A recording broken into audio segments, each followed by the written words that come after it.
The teen years are tough, especially in middle school, when the brain and body are changing fast. It's a time when many take risks, some with lasting consequences. How can parents, teachers, and the community as a whole support teens to make smart choices? Go behind the numbers from the latest Youth Risk Behavior Survey for a look into the minds and actions of teenagers.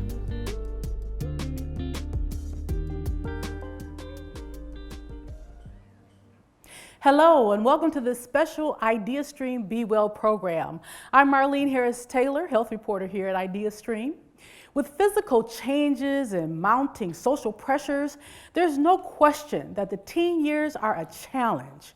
In just a few minutes, I'll be joined by some of Cuyahoga County's leading experts to talk about what you can do to support teens through these difficult years and how to help them avoid making bad choices.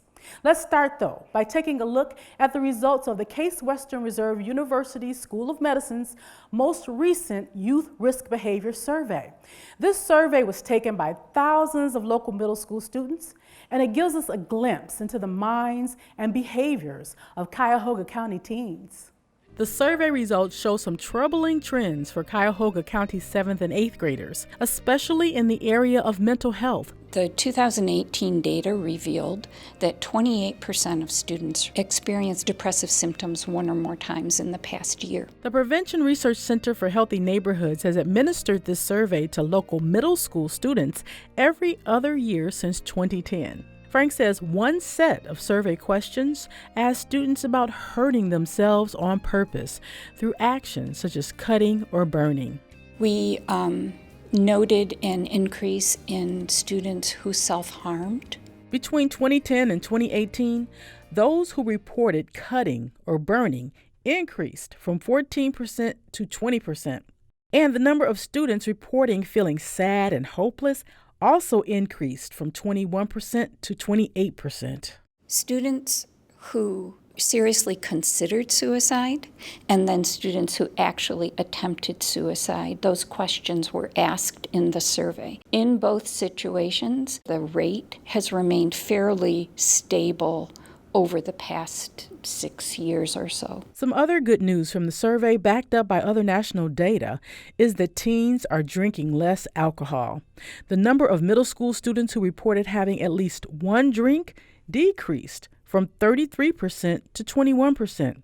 And those reporting they currently drink decreased from 12% to 8%. We know that nationally rates of alcohol use appear to be decreasing over time. Current use, having ever tried a drink of alcohol.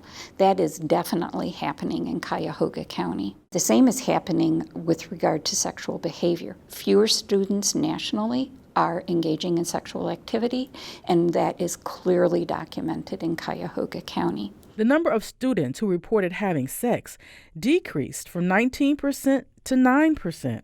But of those who are sexually active, condom use also decreased from 71% to 60%.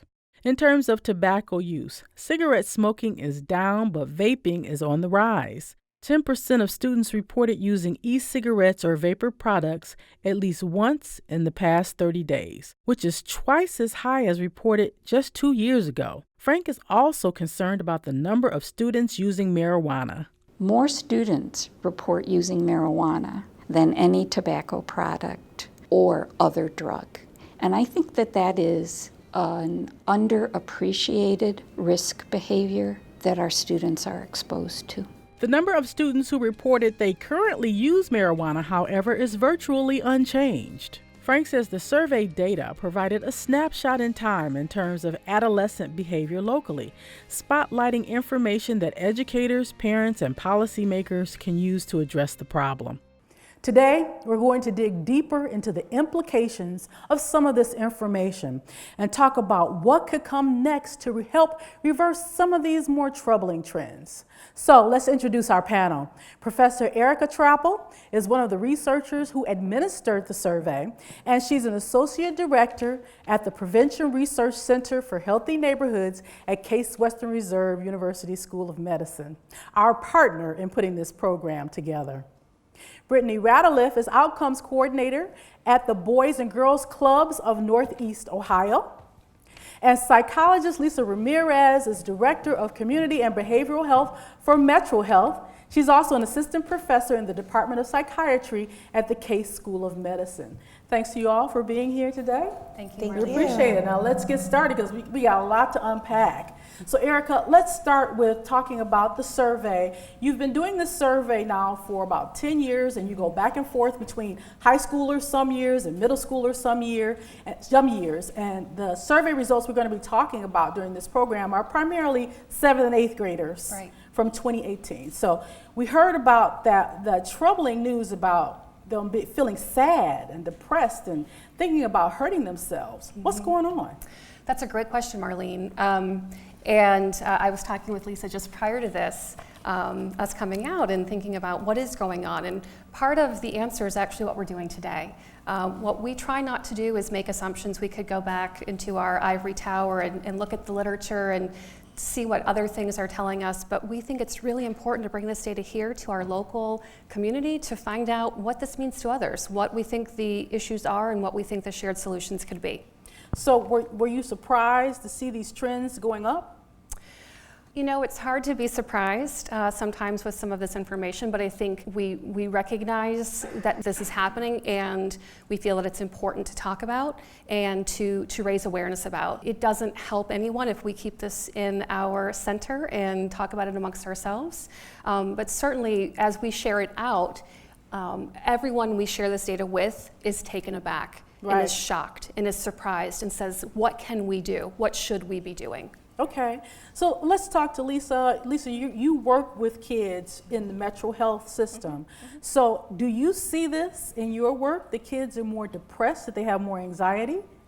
So I guess I'm fortunate in many ways that at Metro I wear a lot of hats. So I'm Director of Community and Behavioral Health for our school health program. So in that capacity I get to see students in their environments within the schools, get to have conversations with them, counselors, teachers, principals, and really see that environment. I also have an outpatient practice at Metro, and so I do therapy, long-term therapy with middle schoolers, high schoolers, different ages, and then we're also embedded within primary care. So I see children coming in for their primary care visits. So what's really nice is that getting that really comprehensive view, I feel like in some ways we are seeing increases, and some of that is due to increased awareness, right? So Netflix shows and social media campaigns that are really increasing awareness of suicide, depression, anxiety. I think that allows sometimes for middle schoolers to say, I think I am feeling that way, and I think that is what I have. So because they're being exposed to this information more, they're recognizing the symptoms within themselves? I think that is happening. I also think that there are other things that could be happening too. We know here in Cleveland, we have high rates of ACEs, of adverse child experiences. We have high rates of toxic stress, right? So really trying to understand, and just like Erica was saying, we can't make assumptions about what's going on, but I do find that there's an increased willingness to talk about feelings, emotions, depression, and also we were in a conversation with some local school districts saying our students really want help. They want to understand what it is that they're feeling, and I think that's what's really interesting about middle schoolers is, besides infancy to preschoolhood, that toddlerhood, that's the next big developmental jump. You're going from what we call latency in childhood, where you're just collecting your Barbie dolls and whatever it is, your stamps, whatever it is that you're doing. Yeah. And then now all of a sudden in this age range you have hormones that are messing with some of your brain functions. You're having now all of a sudden you're really trying to understand where you fit in. Role is really important for middle schoolers. So I think that's some of probably what we're seeing as well. It's too. a really hard time, and as a parent myself, I know it's also a time when kids start to clam up. So I'm glad that they're talking to you, and I'm glad that they give the information for the survey. So Brittany, at the Boys and Girls Club, you work with this age group as well. Yes. So what are you seeing? Do the survey results jive with what you see in your own personal experience? Yes, so before I started as an outcomes coordinator, I worked at one of our sites on Clark and Fulton, and I worked primarily with middle school students. And we do see these things. And we also don't have all of the answers, and so one of the things we're working on right now is heading up a social emotional learning initiative. We don't think we can solve all the problems, but our goal is to build some resiliency within the kids that we work with. How do you do that?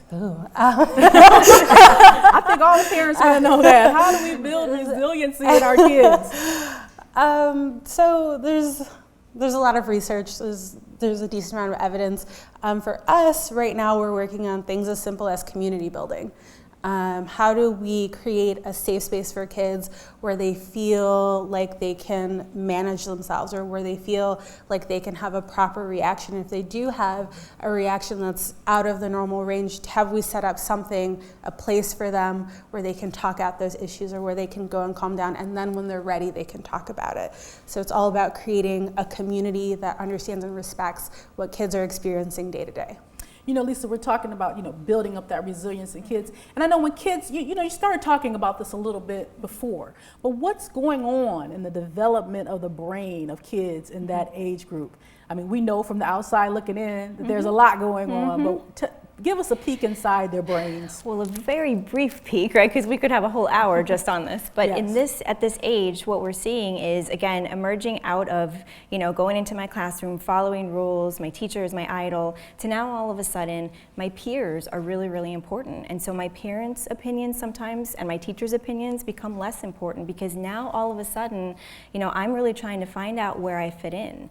And at the same time, we know now puberty arguably is moving a little bit earlier, but we have testosterone and estrogen now that's coming out and interfering with something called our limbic system, which can increase, impulsivity and aggression and these types of things. So I've heard somebody describe it as, all of a sudden, these middle schoolers, these teenagers really understand that there's a gas pedal, but the front part of our brain hasn't developed fully, which is the brake.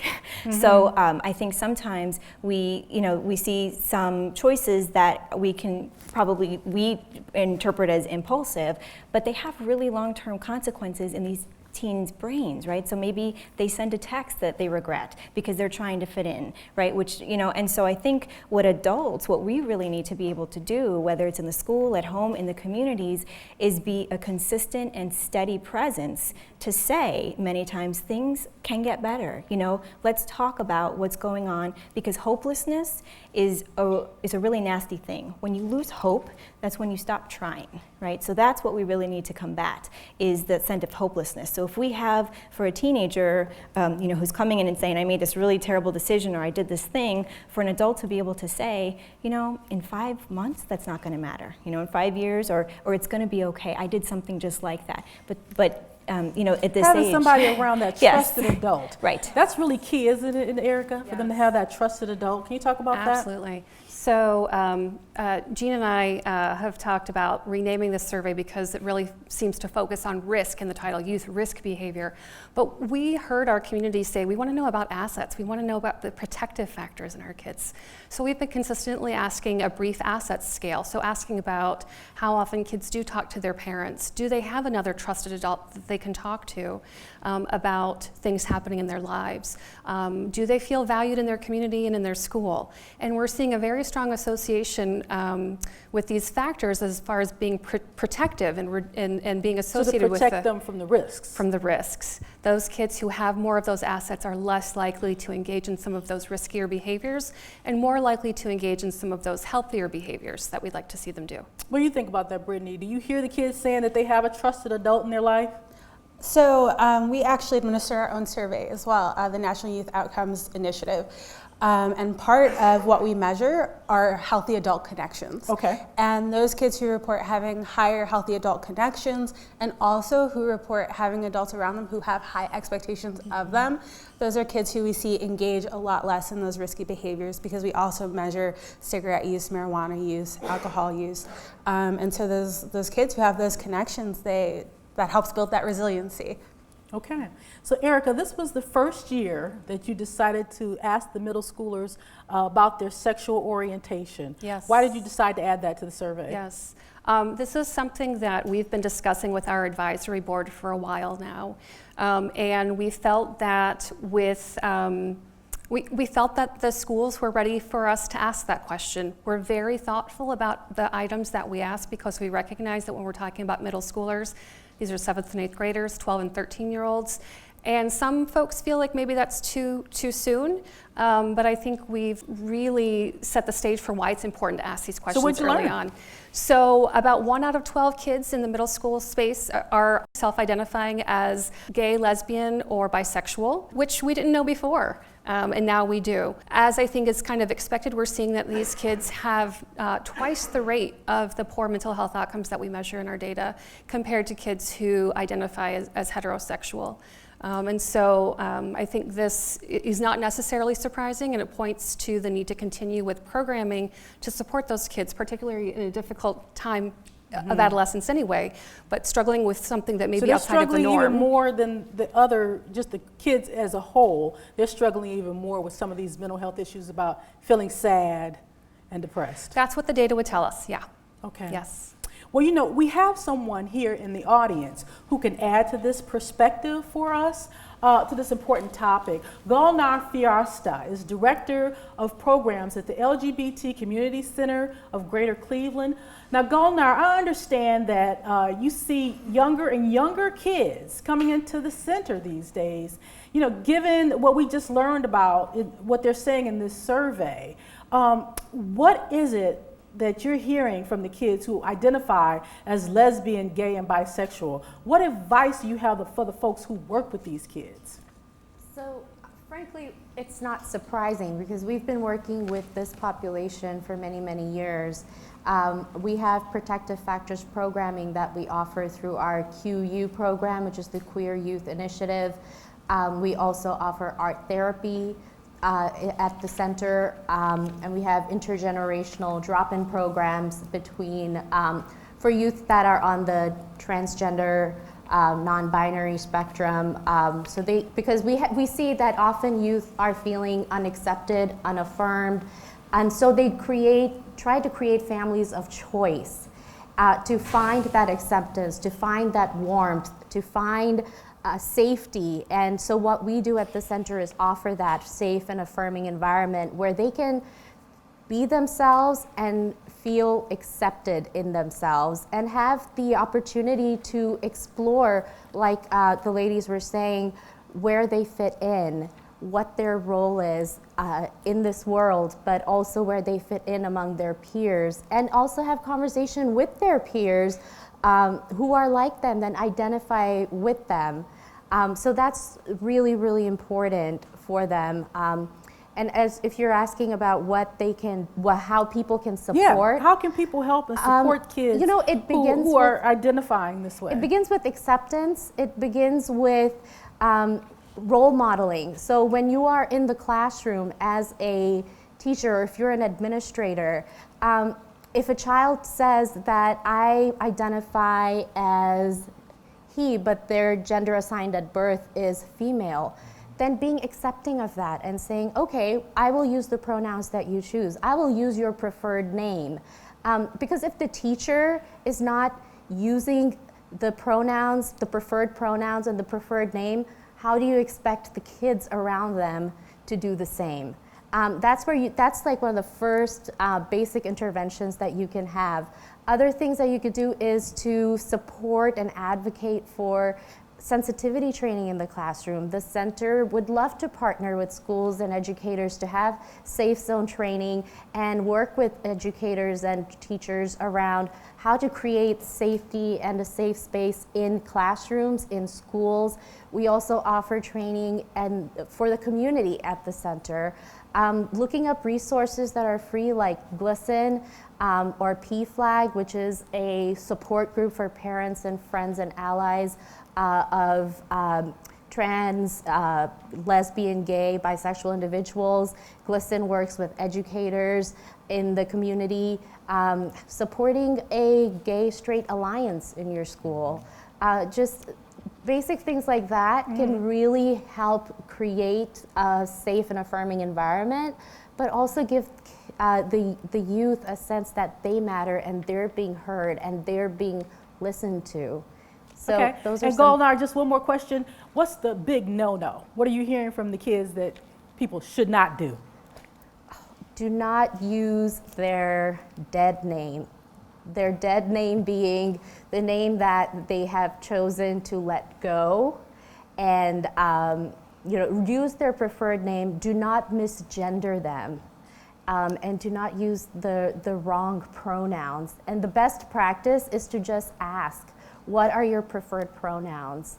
And if that kind of feels weird, begin with yourself. I've now gotten into the habit when I introduce myself, hi, I'm Gulnar, my pronouns are she, her. What are yours? Or, I see. Okay. Yeah. Well, thank you so much, Gulnar. Now we have a question from the audience, and it's a really good one. And the person who submitted this question, they want to know, what do you think is the greater threat to teens currently, mental health issues or substance abuse issues? Maybe you could take that one for us, Lisa. Well, I guess I would say that it's really hard to separate the two, because oftentimes, with substance use, we understand that sometimes the origin of substance use, especially early on, can come from, peer pressure, kind of being in groups. However, oftentimes what feels good about being under the influence is that it numbs some of these feelings that we've been talking about. So being able to have, that trusted adult and relationships to say, it's okay, we all feel this way, you're gonna get through it. But I don't, mental health, I guess, covers more ground, so to speak. However, substance use, we know that it's one of the two main drivers in decreasing our life expectancy in the country. Mm-hmm. So I think that's a really hard question, and I think they both deserve a lot of our attention. But speaking of substance abuse, one of the things that you uncovered in the survey is that kids are smoking less. That's good news, right? Some but things, yeah. They're vaping more, right? Vaping is on the rise. Yes. So talk about this vaping, the rise in vaping, and some of the devices that kids are using, because I was surprised when you showed me some of the devices. They just look like things you could just stick into the computer. Yes, in fact, I was surprised, and I had to do some of my own investigation. I think some of the images are being shown up right now. We've had a great progress in tobacco control, particularly around cigarettes. Cigarettes are on the decline. We have phenomenally low rates of cigarette use at both the middle school and high school level here in Cuyahoga County, but we see these non-cigarette products really emerging. And more recently, we're following a very well-advertised national trend with an increase in the use of vapor products. And so on the screen behind me, there are a series of devices that are all used for vaping this e-juice, this nicotine liquid. And they don't look like a cigarette or something else that we would think of as smoking. And in fact, if you talk to kids, it's not smoking. It is vaping or juuling. There's a whole lexicon around this behavior. So they think they're not smoking when they say, I'm vaping. Absolutely not. You think it's a whole totally thing? I am not a smoker. And I think even perhaps some adults would identify in that way. It's different, it's safer. I'm not burning something, this is better for me. But what they fail to realize, because it can be tricky unless you're someone like one of us who's really looking at the nitty-gritty of the details, is that those devices still contain nicotine. And nicotine is still extremely damaging to the developing adolescent brain and leads to increased risk for long-term nicotine dependence. I think the question right now around this product is if kids start with vaping, will they transition to combustible tobacco and eventually hook yet another generation with long-term tobacco-related health outcomes? Now, the other thing that was on that picture we showed were cigarillos. Yes. Talk about cigarillos. Yes. So the vaping products are actually still fairly expensive. The Juul starter kit, I just went on the website today, it's around $50, and that's a pretty high price point even for an adolescent. But as you can see on these packages, 6 for $99, right? So there's a real price promotion and cheapness to these that make them very accessible. If you've got $1... Kids don't really just take them and smoke the cigarillos, right? There's some smoking them that way. There's some maybe... I hear some people kind of laughing at that. Yeah. So sometimes they take them and open them up and put other things like marijuana inside. Yes, so doing this work again has given me a whole new level of education that I clearly missed when I was in middle school and high school. I've had to Google my fair share of things. But the packages that we show, particularly the ones that are in the flavored packages, are frequently used to smoke marijuana. And so we've had kids tell us, yeah, I'll take my $5 and get the swishers, and then I'll take my $5 and get a bag, and then we'll get high together. And this is really the preferred mode of using marijuana here in Cuyahoga County. But what you told me though is they think they're not getting any nicotine when they do that, but the wrapping itself That's right. is nicotine. That's right. So the definition of a cigar is being wrapped in a tobacco wrapper that inherently contains nicotine. So frequently they will mix because they'll keep some tobacco in, but even when they're taking all of the tobacco out, that wrapper still is exposing kids to nicotine. And we don't have a good idea right now about what that level of nicotine exposure is. And we know that there is some interaction that happens when nicotine is consumed at the same time as marijuana. And so there can be some interactions that actually accelerate the dependence of those products in kids. I was also surprised to hear that there's a divide, that the suburban kids use one product and city kids use another product. Can you talk about that? Yeah, so we're hearing about national trends, but the beauty of our data is that we can really break it down and look at what's happening in our county. And what we've seen is that a bulk of that increase in vapor product use is really among our suburban white communities, kind of this outer ring space, whereas we continue to see extremely high rates of cigar product use in kind of the center city and in the first ring suburbs. And it appears to be a bit of a racial ethnic divide in the products of use. Not particularly surprising given what we already know about the marketing habits of cigarillos really being targeted to African American and low income communities. So Brittany, what do you see in the Boys and Girls Club? Do you guys have a policy about confiscating these items? What do you see? So a lot of it, we really try to focus on, we want to take away the bad behavior, well, the challenging behavior, and we want to replace it with something else, right? So when we see kids come in and maybe they're smoking or, you know, some sort of other, for lack of a better word, habit, you know, there's a conversation that takes place. And that's one of the cornerstones of what we do. We almost never just kick a kid out or tell them they can't do something. It's all about having that conversation. Do you see these vaping devices in cigarillos? We don't see a lot of vaping. Cigarillos we see less of. Those are things that you just can't bring to the club. There are rules about that. You just can't bring that. If you do bring it, you either have to throw it out or you have to go, because we're trying to create that safe space. So you talk about having a conversation. So Lisa, what should parents do if you stumble upon this in your child's bedroom or something? What should you do? Well, I mean, I think it depends on the relationship, right? I mean, I know you had talked about high expectations. The other thing we really want to encourage is high warmth. Both of them are equally important, right? So I think parents oftentimes get really nervous because, oh my gosh, if my child is doing this, what else are they doing? Where did you get this from? You know, all of a sudden, you know, the snowball effect happens. You spiral out, Right, so I think having a calm conversation about what it is that you found and, you know, trying to not be as reactive as possible, because when parents start to you know, catastrophize and increase, that's when the children are going to be less inclined to talk to you. Why am I going to talk to you if you're going to freak out, right? I mean, how often do we hear that? So I think trying to remain calm, trying to understand maybe where, how, if the child has any questions, and oftentimes we see parents bringing their children into the pediatrician to then have conversations about maybe the health consequences, right? But in middle school, especially, it's really hard because middle schoolers and a lot of high schoolers really aren't forward thinking. So trying to have those conversations about dying, right, from lung disease, it just isn't as meaningful, you know, for a middle schooler. So we're really trying to understand how do we counteract this marketing of this fun juice, right? I mean, juice, who doesn't want juice, right? But it's nicotine juice, right? So really trying to help support parents in having those open conversations and understanding and really supporting why the behavior is happening. And what about teachers and administrators in schools? You're in the schools. How do they, what's the best way for them to handle these interactions around finding these products? Well, I mean, I think each school is going to have its own policy, right, about how to handle the confiscating. And I think oftentimes there's a zero tolerance policy, right? Some teachers will say, okay, at least put it away. I don't want to see it, you know. But if you're really concerned about a student, I think part of the principles is building those trusted adult relationships, is providing an open door to say, you know, I noticed this. If something's going on, why don't you come talk to me about it? Or I'm a little worried because I know that, you know, vaping is increasing, or I know that sometimes it leads to things, you know, so really trying to facilitate open, high expectations, right? We want the best for you, but also high warmth, right? I really want to be able to understand. Now let's talk about something that the parents and schools, everybody's dealing with, the amount of screen time. The kids, the amount of time the kids are looking at phones, looking at their computers. What did you find out in the survey? Oh my goodness.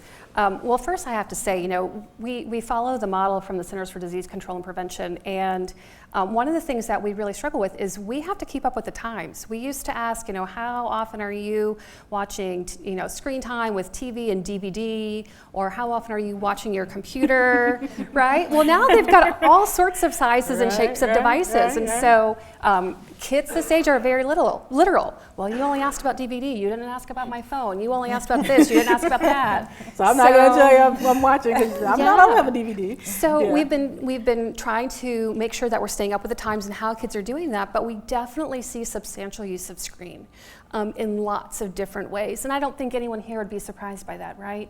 You're seeing some of those numbers here. So 50% of our kids are now reporting daily gaming or computer use. We ask them to, this doesn't count time you're doing homework, because we know there's been this shift from schools to shift kids to devices. So when it's not schoolwork, we're still seeing really high amounts of daily screen time. So what we're looking at here is not schoolwork time. Not schoolwork. That's so not counted in there. Just for fun, using the screen, and a lot of social media use. Wow. So over 3 hours, is that what it is? I think we kind of cut it off at 3+ hours is kind of excessive, as defined as excessive, and we're seeing really excessive rates of excessive screen time and social media use. That's a lot. And Lisa, we talked about, how their brains are developing at this age. What is this doing to their brains? Well, depends on the medium. It depends, so if we're talking about Instagram and they're spending hours on Instagram, I'm going to be worried about the social implications of that, right? I've heard one of my colleagues say nothing good ever happens on social media, right? There's a lot of passive aggressiveness, a lot of conflict happens. So I'm going to be worried about that child's brain able to shut down and just enjoy being home or whatever it is that they're doing, because now they're preoccupied with all of this social, whatever's happening on these media platforms. And we didn't mention gaming. Right. Gaming's another big one, right? Right. I know in my house, it's really big with my son. And there's a new diagnosis that just came out, which is, video game addiction. And so really, I think, we've started to see studies that, especially the earlier the screen time happens in childhood, it actually does interfere with parts of the brain, the pleasure centers. It sort of overloads it. I've seen this in my children oftentimes. You try to take something away and it's like you're taking, something really, really important. So I think on a case-by-case basis, it's important to understand. And also parents need to look at themselves and the models that they're setting. I'll hear parents complaining, but as I'm interviewing them, they're checking their own Facebook or Instagram, So I think, children are going to follow their peers and also the model that's been set. And so setting some rules around dinner time and, having some quality time can be really important. But how much is too much? We talked about 3 hours. How much is too much for 7th and 8th graders?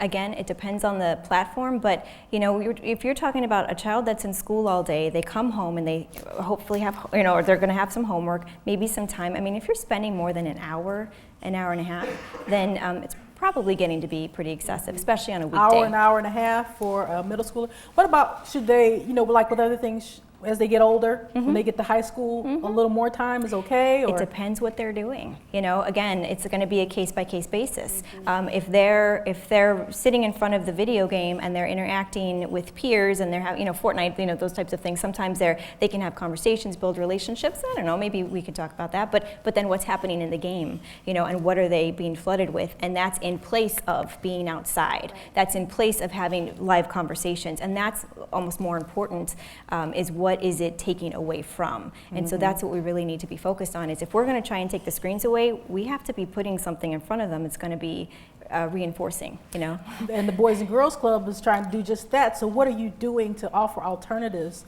to all this screen time for the kids? So our focus is really programming and providing opportunities. So there are some key things that we have to do as a national organization, but also one of the big things we try to do is provide opportunities for kids to do things like ballet or inlet dancing, or there's a variety of arts programming we do, band, things like that. We also have a studio in our Broadway location.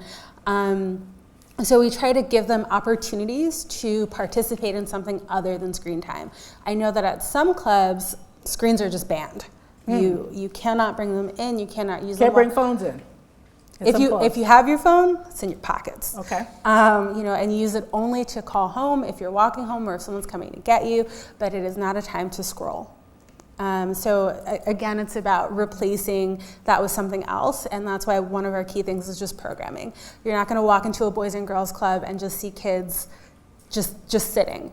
That's part of what we do, just by providing a safe space.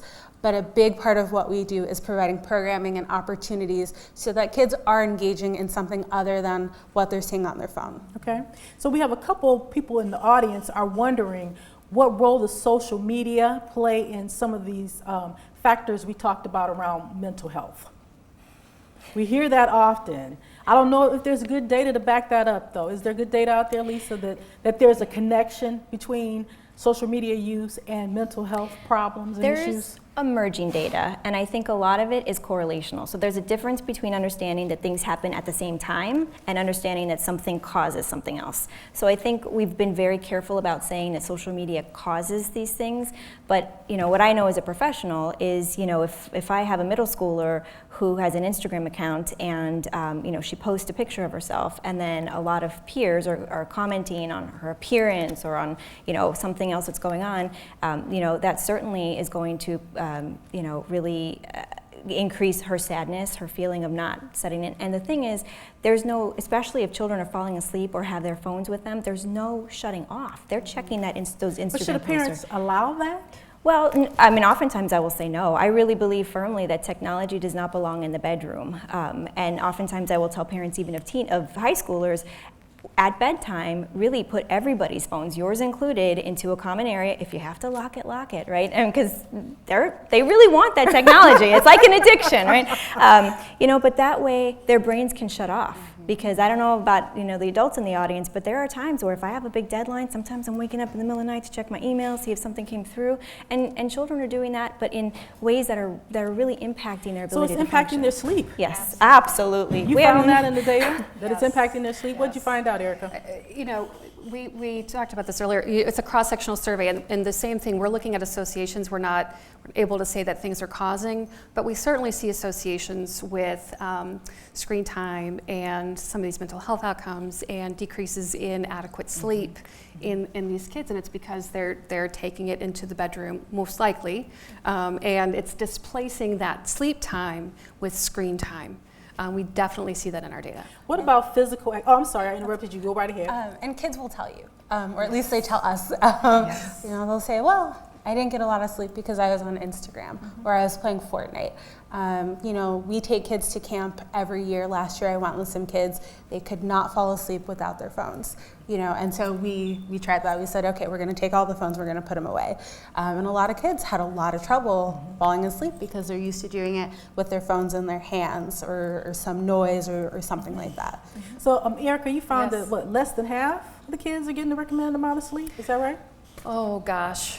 There's a lot of numbers, but I'm going to say yes. Yeah. If you have that number, it's yes, probably I have right, that number. So less than half are getting the recommended amount of sleep. Now, the other thing that this may be impacting is if kids are spending more time looking at screens, are they getting the amount of physical activity that they need? What did we find out about physical activity? No, they're not. No, we are, and this has really been a national discussion for over the last decade, especially with the rise in pediatric and adolescent obesity, is that we just see really inadequate amounts of physical activity. I think this middle school age is also particular because just prior to this, kids are getting recess in their elementary school setting, and that kind of phases out. So opportunities in the school day, where that used to really be a lot of the space where kids would get physical activity, is phasing out and making more time for learning and test preparation. So we're seeing a little bit less of that, a shift in the types of play as kids kind of grow in this age. And the opportunity to engage in some of these after-school things may or may not be there. That's great. It's great to have opportunities in the community like the Boys and Girls Clubs for some of those things because there may not be as many natural outlets for kids to play. And does the Boys and Girls Club, does this impact what you're thinking about in terms of your programming, knowing that kids are not getting enough physical activity? Yes. So we have a whole department for athletics. We always want to be able to provide some sort of sport for all genders at some point during the year. So everyone has an opportunity to play something during the year. And like I said, we do our own survey as well, and it does show that a lot of kids are missing that physical activity aspect. So we take that data and we say, okay, what can we do about this? How can we better impact these kids? Because everyone knows that physical activity is such a necessary part of our everyday lives as kids, adults, as humans. So that's something we actively work with. Okay. Some good news from the survey was, though, that our kids are still continuing to participate in organized sports. So that was good news. And there was some other good news in the survey, at least from the parents' perspective, is that sexual activity is on the decline. Yes. Can you talk about that a bit? Yes. Again, this is mirroring some national trends, but I think is also indicative of a lot of the local investment that we've seen in Cuyahoga County around teen pregnancy prevention and sexual health. We have seen both declines in ever having had a sexual experience and then being currently sexually active within the past 3 months. And it's not a valuing of the behavior itself, but a recognition that if we can delay initiation, we reduce the number of partners and we reduce the risk both of early pregnancy and exposure to sexually transmitted infections. And that's what we're really looking to do, is to reduce the risk for those kids and extend that period into a more developmentally appropriate time. But the interesting thing is, though, even though the kids were not engaging in sexual activity, those who were not using condoms as much. I thought that was really interesting. It is, and this is something that we have brought to some of our other partners to kind of reflect on what could be contributing to this. We always reference the condom item because it is an item that we can compare nationally. We're also looking at other modes of birth control, but we'd really like to see that number get higher. And so it's something that we're talking with partners about what's happening locally that might be causing that decline. And what do you think about that, Lisa, in terms of the sexual activity going down in kids in that age? Is that reflecting what you're hearing from kids? I think, it'll be interesting, and I have not looked at the data as far as our inner, and I don't know if you have that data for our inner ring suburbs versus our outer ring suburbs. I would be very interested to see if there's a split. I think one of the things that was shown was that a well child visit within the last year was one of the assets, one of the protective factors. And I do know within school health, within our partners, our health partners, we've been doing a lot more sexual health, a lot more empowering of the youth to be able to be advocates for themselves when it comes to reproductive health. And so I think hopefully that education piece has been contributing. But again, we don't know exactly what. But you're not sure if that's what you're hearing, though, that it's decreasing. I am hearing. I haven't heard a lot of changes with my, necessarily. Okay. Yeah. Is that something you get into with the kids at the Boys and Girls Club? So that is something, we don't have a specific program for it. That is something we ask about in our survey, but that goes to speak to those adult connections. For us, like I said, it's not a program area. It is something that lately we've been touching on as part of the programs we do have, talking about reproductive health, talking about consent. But for the most part, those are conversations that happen one-on-one with adults. We do have Passport to Manhood and Smart Girls, and those are programs designed, they're gender specific, but those are supposed to be safe spaces for kids to be able to talk about their mental health, their physical health, any experiences they're having, adverse or otherwise. Now, one of the things I was surprised to see in the survey was about hunger. There's a lot of kids who said that they were hungry, and it didn't seem to matter whether they were in the suburbs or the city. Can you talk about that a bit? Doesn't matter where you are, sure. So food security and nutritious food access has been a research priority at the Prevention Research Center for a number of years now.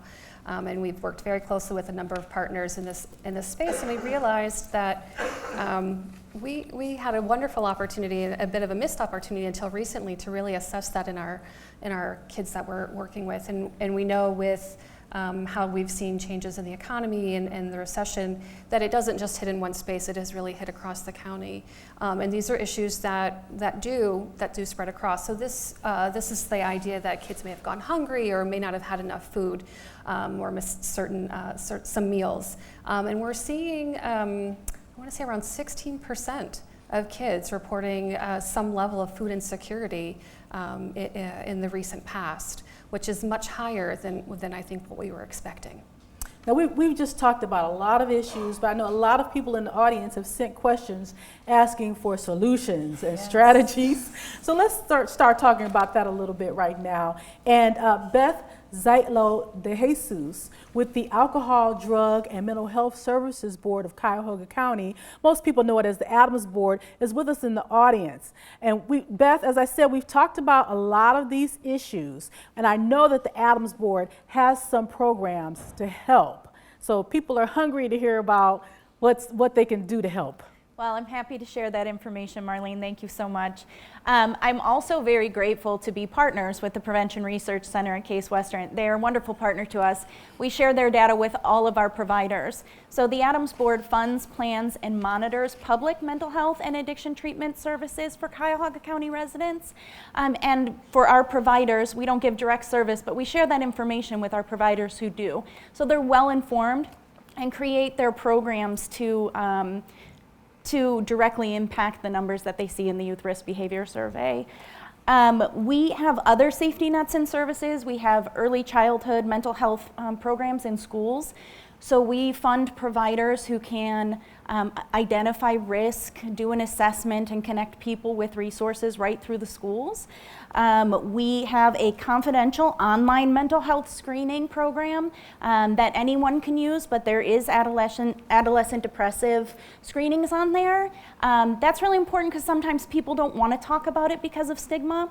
They can do that online confidential screening, print out the report, and take it to their healthcare provider so that they can connect with resources. Parents who are worried about their teens can use that too. We fund all the crisis services in Cuyahoga County. So we have a 24-hour hotline, 216-623-6888. That's staffed by a crisis counselor. For teens who may not be willing to talk to somebody, but who will text, there's a 24-hour text hotline, and anyone can text for HOPE to 741-741. What we see a lot through that text line is another teen checking on their friend. How do I help? How can I help? So when they text that number, they'll get a crisis counselor on the other end of the line who can help them help their friend or who can help themselves and connect them with resources. We also do multiple trainings throughout the community. We just did some training with the Cleveland Division of Police on how to interact with youth who have been through trauma or exposed to trauma. We do question, persuade, refer, gatekeeper training for the depressive symptoms for suicide prevention. All the trainings that we do are free to the public.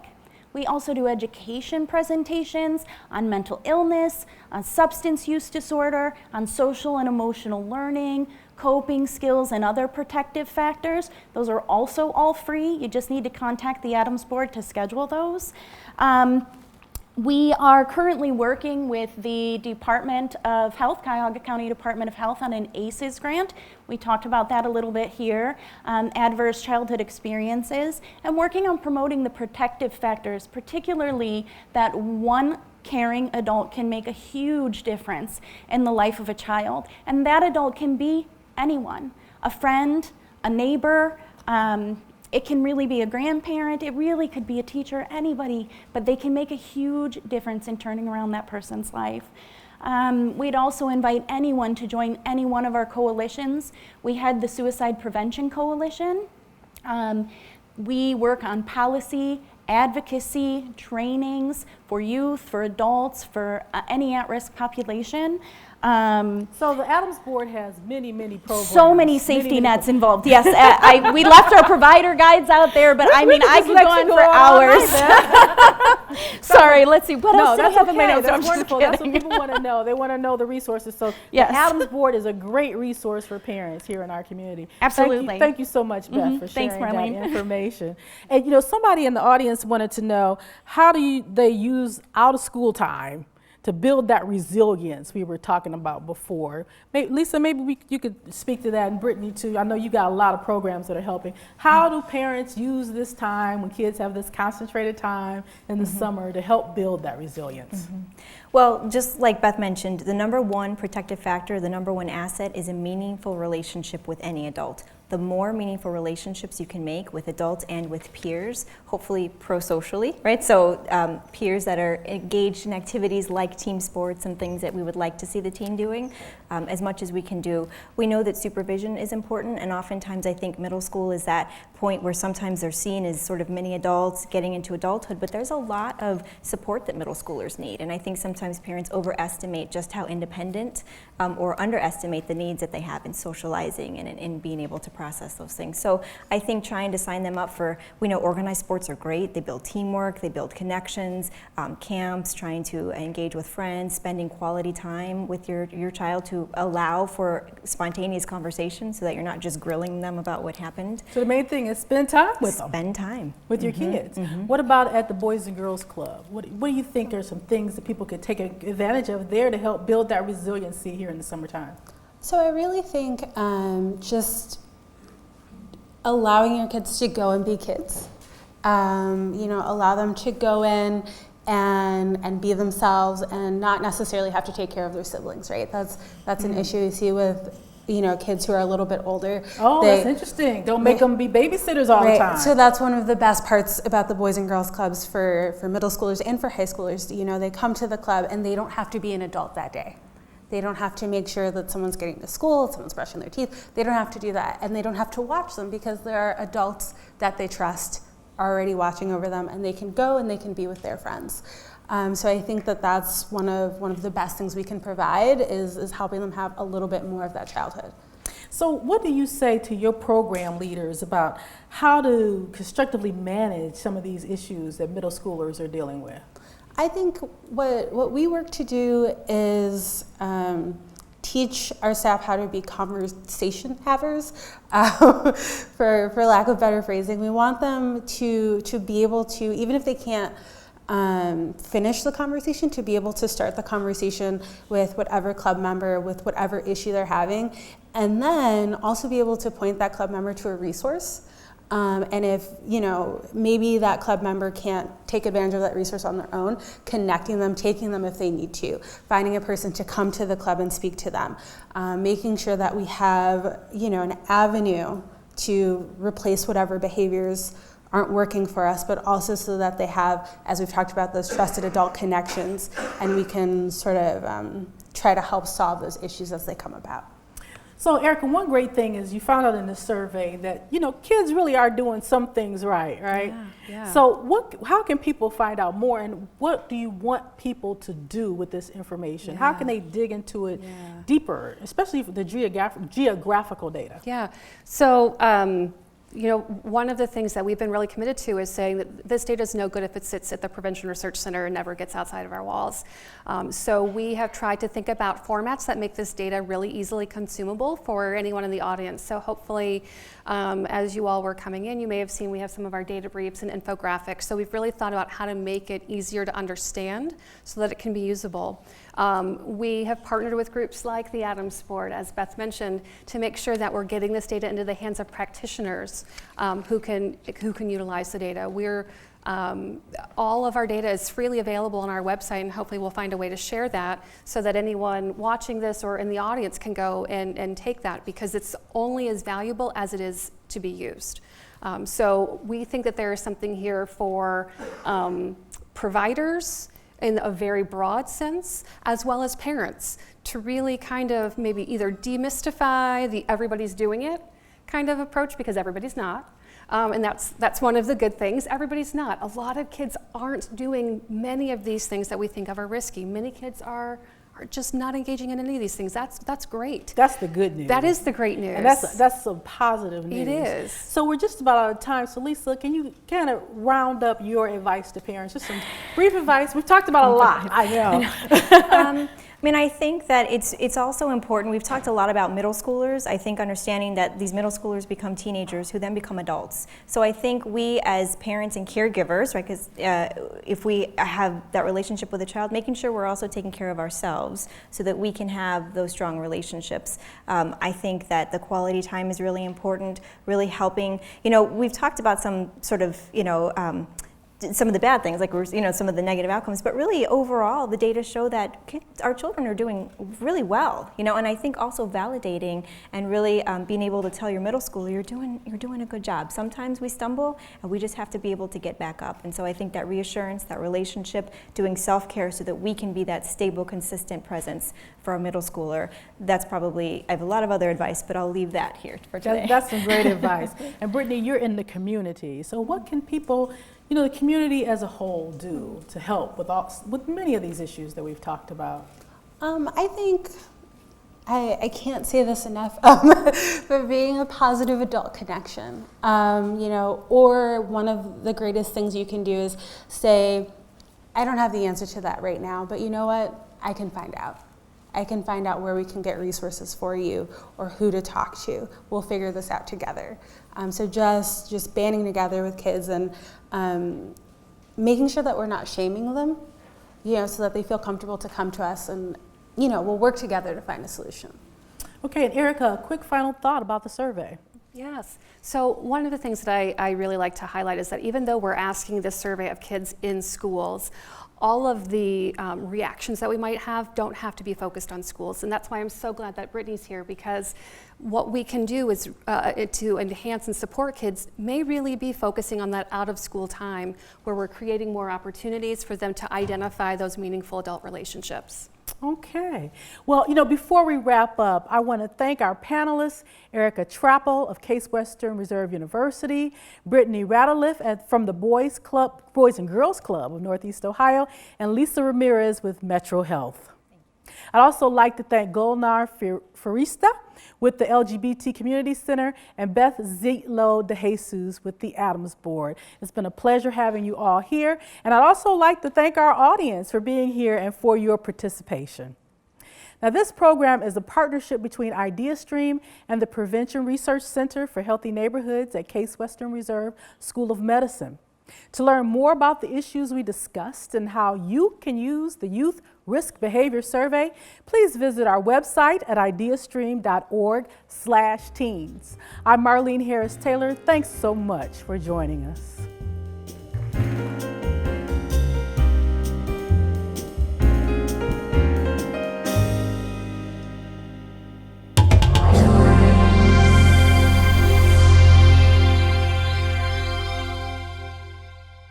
Be Well is a multiple media health information project presented by WVIZ PBS IdeaStream. Funding comes from the Dr. Donald J. Goodman and Ruth Weber Goodman Philanthropic Fund of the Cleveland Foundation, the Mount Sinai Healthcare Foundation, the Dominion Energy Charitable Foundation, the Community Foundation of Lorain County, and the Sears Sweatland Family Foundation.